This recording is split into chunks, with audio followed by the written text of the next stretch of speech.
ఇక నుంచి ప్రతి బీఆర్ఎస్ కార్యకర్త పింక్ డైరీ మెయింటైన్ చేయాలన్నారు మాజీ మంత్రి పువ్వాడ అజయ్ కుమార్. ఖమ్మం జిల్లాలో మాజీ మంత్రి పువ్వాడ నివాసంలో బీఆర్ఎస్ పార్టీ డైరీ క్యాలెండర్ ఆవిష్కరణ జరిగింది. ఈ సందర్భంగా మాజీ మంత్రి అజయ్ కుమార్ సంచలన వ్యాఖ్యలు చేశారు.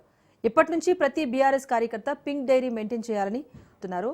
వారికి మిత్తాతో సహా చెల్లించుకుంటామన్నారు పువ్వాడ. బీఆర్ఎస్ కార్యకర్తలకు అండగా కేసీఆర్, కేటీఆర్ ఉన్నారన్నారు. వెళ్ళేటప్పుడు మాత్రం బండ్లో మాత్రం డైరీ పెట్టుకోండి. డైరీ పెట్టుకొని దిగంగానే ఏ పనికి పోతున్నా కూడా ఈ డైరీ చేతిలో పెట్టుకొని పోవాలి. మీరు కంపల్సరీ చెప్తున్నా.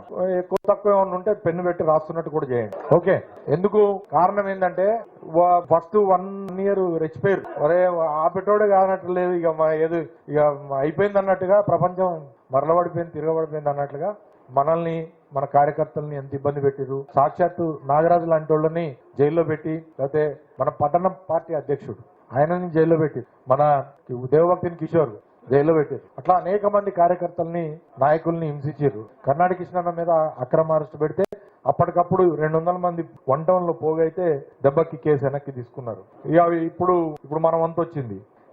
ఈ డైరీ అనేది ప్రతి కార్యకర్త చేతిలో ఉండడం ద్వారా మీకు ధైర్యం, మీ వెనక కేసీఆర్ ఉన్నాడు, కేటీఆర్ ఉన్నాడు, నేనున్నా. ఈ డైరీ అర్థమైందని చెప్తాను.